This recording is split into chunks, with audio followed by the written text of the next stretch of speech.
Babe, what are you doing? Oh, I'm going camping. What do you mean?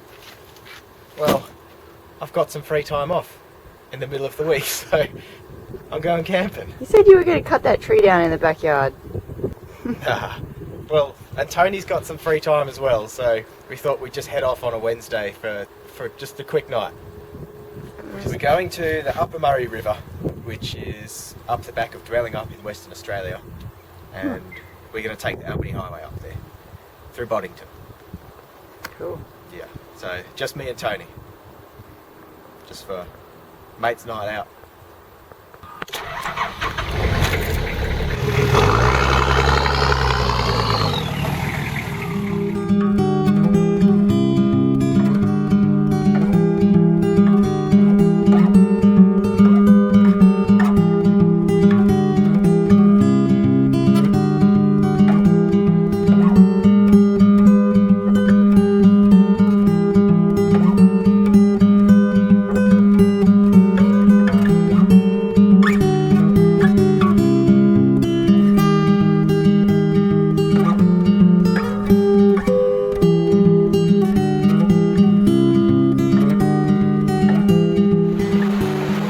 It's taken us 2 hours to get here. It should take you less time, but we took a lot of wrong turns. This is the first contact with the Murray River. It is the Tumlo Tank area, and you should see this on most good GPSs and maps. The bridge in the picture there is the old railway bridge from the logging days. You used to be able to drive across it, but I wouldn't want to take a vehicle over that thing now. You can still walk it, however. What I'm walking across right now is the Tumlo Crossing. Now, I have come across this before in the dead middle of winter, and I'll show you a bit of footage from what the crossing looked like then. We were going to attempt to cross it from the side you could currently see me running up, but that wasn't going to work out.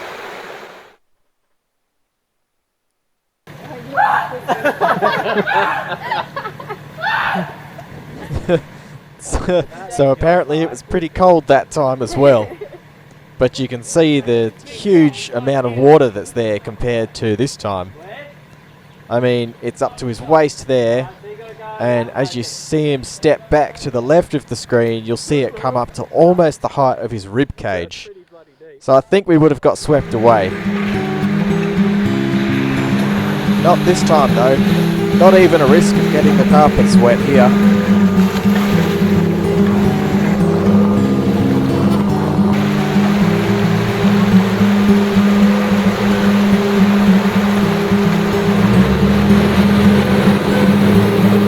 So we're fishing for redfin. Now I tried telling Tony he should bring a fishing rod, but he was convinced that full Neanderthal was the way to go. I'm using this little buddy.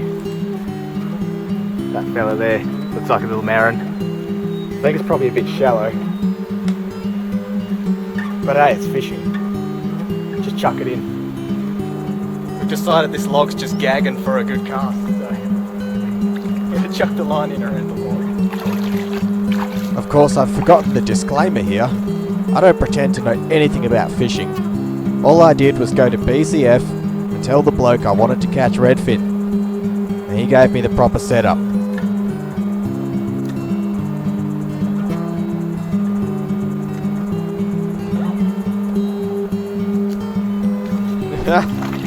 And you reckon it looks like I'm having trouble? Things like this put Tony on his ass probably 3 or 4 times during the trip, and once into the river. Well, no luck with the fishing at that area, so we just followed the track on down the river. There are many little areas that pull off the track like this one, which just lead to a small area to park your car, maybe set up your swag or your tent, and of course try throwing the fishing rod in. Well, I mean, don't throw the whole rod in. You're only supposed to throw the sharp end in. You keep hold of the other end. Sometimes you just get to a spot though and you don't want to do a thing. This was one of those spots. We probably sat on that log for about an hour, having a few drinks, feet in the water, and had a bit of lunch before we moved on. Didn't even touch the fishing rods at this location. Now here's something I really didn't expect at this time of year. There was actually still some mud around. Turns out Tony's not one to shy away from a bog hole. Now I hate bog holes. I'll avoid them wherever I can. Not that I don't like the mud, it's just that I hate the cleanup. Also, Tony received a bit of damage in this bog hole somehow. A couple of small dents just under his sills.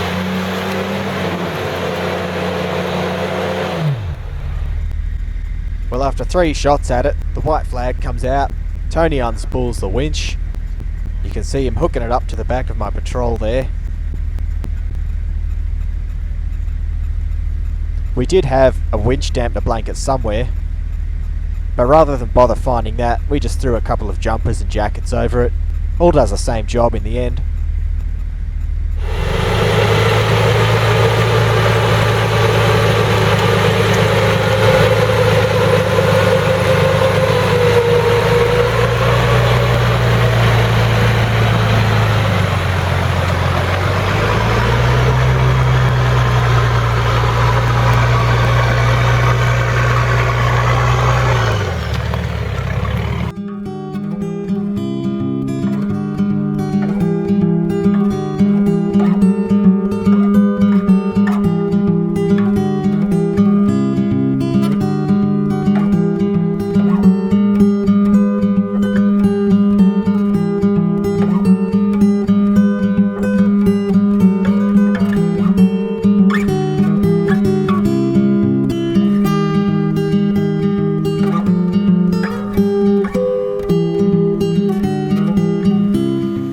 After driving puddles of mud on the track along the river all morning, I noticed some contour lines on the GPS that suggested some steep terrain and possibly a hill climb. So we took a detour to see what it was all about.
We were presented with a bit of a problem finding a campsite for the night.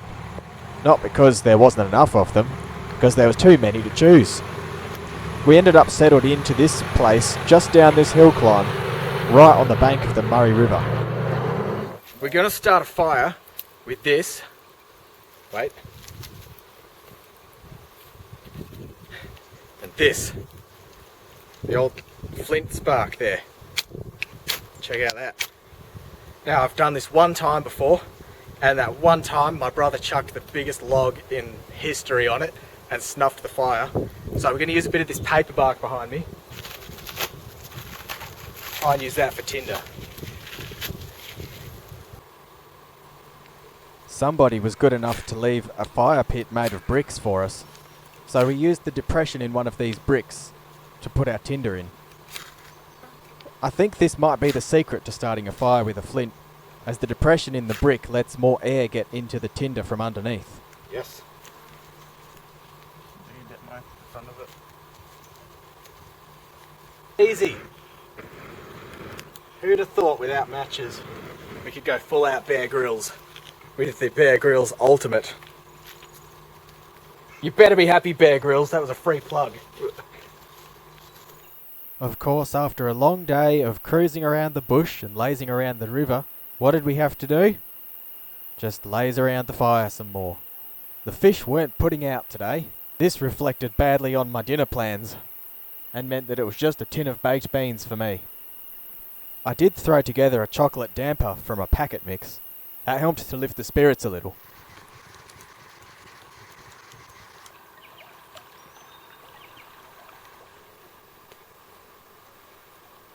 Talkative blokes, eh?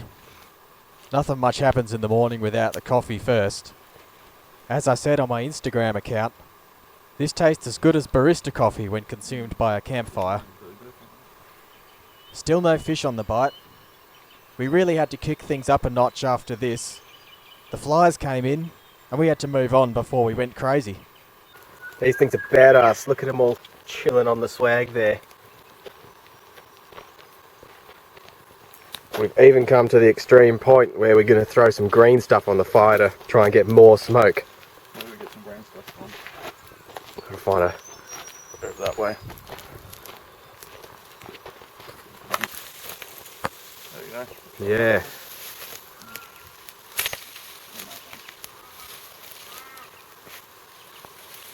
Go the machete. Go the machete. See how smoky that gets. That should discourage them a bit. Well, a few green branches on the fire, combined with about half a can of insect repellent, gave us just enough break to pack up and get away from the flies. Yeah, I know, the patrol's a bit smoky on startup there. I know that black smoke is normal. I don't know about the white puffs in there though. If you reckon you know anything about that, perhaps you could leave us a comment or a suggestion. Some of the tracks can get a bit tight. It's years of this sort of driving that can wear your paintwork a bit thin. It wasn't long before we came to the bridge, which marks our turn-off for the return to Dwelling Up. At this point of the morning, we were tonguing for a good bakery feed. The drive out of here and back to Dwelling Up is smooth and simple gravel. The gravel section takes about 20 minutes, and then it's probably another 10 to the Dwelling Up town centre. If you want to read a story about this trip or see some more photos, head to my blog, intenseoffroad.com. If you are thinking of planning your own trip to the area and you subscribe to my blog, you can have access to the free downloads section where I will put all the GPS tracks and waypoints. Well, thanks for taking the time to have a look at my first video. Give us a thumbs up if you enjoyed it and click subscribe if you're keen to see some more.